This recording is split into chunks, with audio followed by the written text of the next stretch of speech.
I should have let go of them sooner, but I didn't. And now here I am talking to you.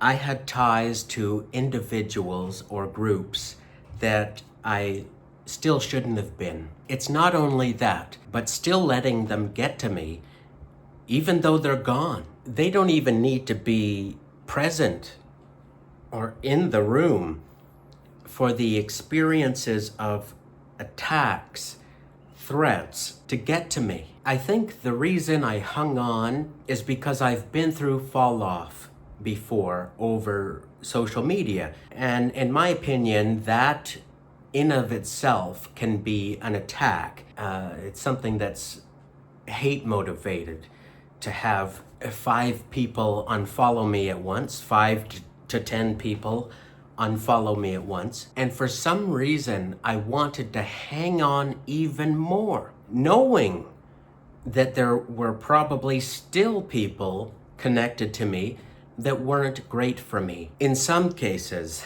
it reaches a point where, well, I had to do the unfriending, unfollowing for some of these people when I realized they weren't supporting. They were hate watching. I should have been able to unfriend or unfollow people more myself than trying to use tactics like posting almost gothic subject matter to get them to leave me alone. But that idea made the situation much worse. So right there, I could have made different choices. Instead of trying to play games with them, I should have just let them go. I believe it may be even more complicated than that, because it's not always that easy to tell if someone is a hater or supporter, believe it or not. Okay, so what's the regret?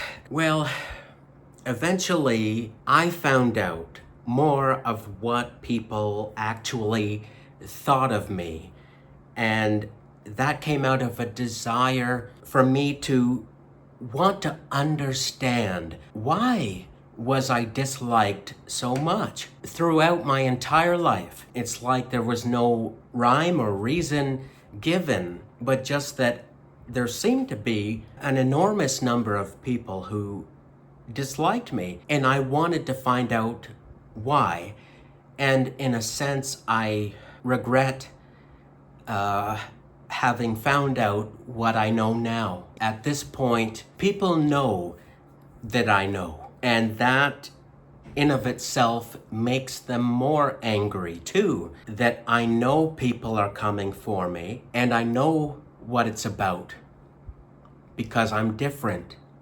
I still find it hard to believe in this day and age I'm being attacked for being different, and I receive hatred and anger and disgust. Yet this is my life, my real lived reality. It is real. And one of my big mistakes, as I'm getting to, and I'm trying to talk about how my big mistake was that I kept testing the waters with people because I simply couldn't believe it or understand it. I needed to know who is still with me here. I found it so hard to believe that just about anybody could turn against me at any time. I think somewhere along the way of my journey over social media here is that I was forgetting that really and truly, you are an incredibly lucky person if you have 2 to 3 supporters. Never mind thousands or millions. If you get genuine, authentic supporters, maybe 3 of them in your entire life, you are lucky. To this day, I find it so confusing how one day somebody claims to be your friend, and then the very next day, they treat me with such disdain. They turn so quick. I know why. I was doing what I was doing over social media. I displayed publicly what it's like to be me. At this point, there is evidence of people wanting to attack me. And through this whole experience, I got to see people eventually come up to my face and say, Andrew, okay, I am here hating on you and disliking you because of this and this and this, and I think this and that of you. And I knew I got to the bottom of it. I had them right there. I got the answers I was looking for just by living my life. It was this openness to experience and wanting to test the waters, as I'm saying, that led me to knowing more about a lot of things I didn't need to know, and now I wish I didn't know.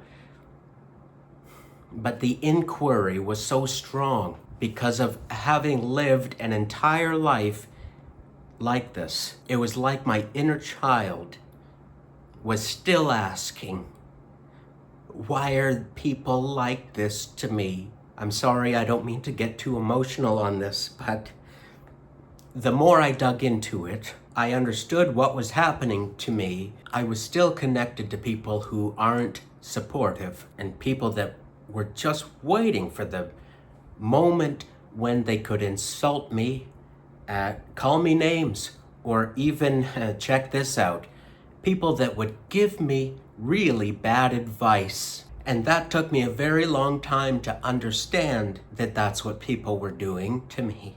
They were directing and trying to control me in a way that they got to see me fail.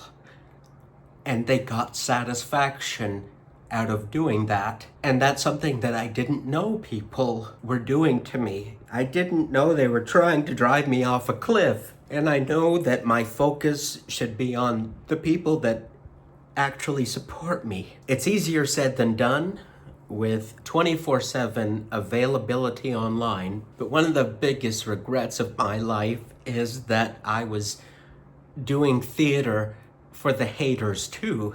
I was shocked to learn how many of them there are. Really, the moral of the story, if you will, is that I shouldn't have entertained them. Sorry, it's like a re-traumatization of, I know that I'm singing and dancing in front of people who hate me. They have no respect or dignity for my life, and it's a losing game for me. I got the information. I got the answers. But at what cost?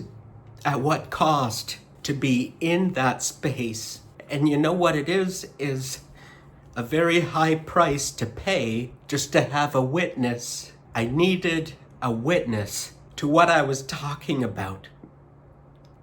Because for my entire life, people made it sound like I was crazy. I'm not doing all of this to myself. I'm not somebody that's to blame for absolutely everything in life. And this shouldn't be a trial. And constantly trying to make me sound as if what I'm going through isn't real. And I know it's invisible. I know that the psychological, mental, emotional abuse I've been faced with seems to be something that's hard to believe. I know that it's true, that there's no rhyme or reason for it. Sorry, I didn't expect to cry. I'm not always prepared for when the truth reveals itself. To know that for, 15 years, or could be as long as 20 years, that I'm performing for people that don't care about me. It's not about just getting over it, knowing that there's people that are there waiting to attack me. And in some cases, it was a life or death situation that I've been faced with because of this, because I'm different. And the real question is, why do I entertain being vulnerable with people who, like I'm saying, have zero respect for my life. Why do I keep putting myself in that situation? And it takes a lot to finally confront it and to learn the places where I'm wanted. And I shouldn't have been doing that. I started to believe bullies, haters, people that want to exclude and ostracize others that they think are less valuable or worthy as a person.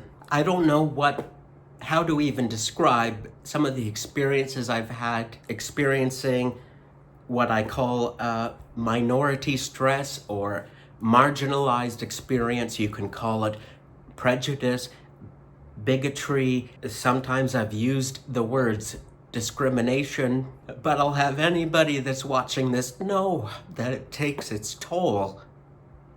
It's the not knowing why they're doing this that can eat a person alive. And I know that it's very much negatively affected my life. I have to apologize to myself and learn to forgive myself for placing myself in front of people in that manner. As I'm saying, it's not always easy to tell, but over the years I've learned that there's far too many of them that certainly outnumber the people that support me and love me. So I don't mean to end this on a sad note.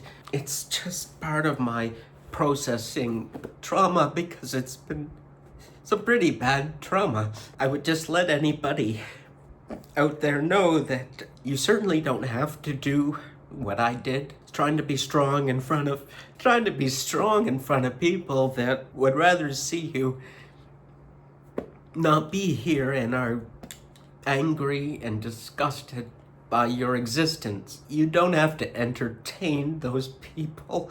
It really just hurts you in the end. And I regret that I place myself in such a vulnerable situation. I'm sorry, I don't think I realized how much it was affecting me. I just find it very difficult to be bullied in my adult life, as well as knowing that I've been bullied in my childhood. It never seems to leave. I guess it's more of a warning. You don't have to keep arguing with them, or you don't have to fawn over them and keep trying to please them, because they're never gonna stop the abuse. I know that vulnerable people and marginalized people are being silenced at this time, and I just need you to know you don't have to keep putting yourself in harm's way and trying to prove that it's not hurting you and that it's strong of you to stand in that space. Again, I understand how difficult it is to even know that you're being abused in a way that's invisible. But take it from me, my account, my testimony, and that I know I do have witnesses, that it's very, very important to fill your life with people that actually care for you, people that want to see you doing well, people that don't get mad at you for being happy or get mad at you for having a rough time. It's okay to be loved. It's okay to surround yourself with people that love you, and they don't gaslight you and say, well, hey man, I've just been busy for the last 5 years and that's why I haven't talked to you. No, that's not a relationship that is waiting for me to make a perfect profile on social media for them to feel more comfortable hanging around me. I don't need people like that. I don't need to be surrounded by people that are insulting me and saying slurs and threatening me and attacking me. That's not friendship. It's not family. It's not even an acquaintance or like a neighbor. This kind of treatment that I think people have grown accustomed to is extremely unhealthy. And I know that it's very difficult to try to find good people that you can connect with, because people these days are so ready to want to attack and jump on you, and that's a real thing, and I don't want to take that away from anyone and tell them that they're being weak because they notice this is a problem in society. It is far more than feeling disconnected through social media. It's about the rise of hatred and violence, and that it is important to recognize when you are being a target, you're being attacked, and it's okay to let them go. Okay? Thank you for listening to this. I hope you will tune into the next one. I am pretty sure there will not be waterworks in that one, but for some reason, this one brought up a lot of emotion for me. Take care. Be well. Bye for now.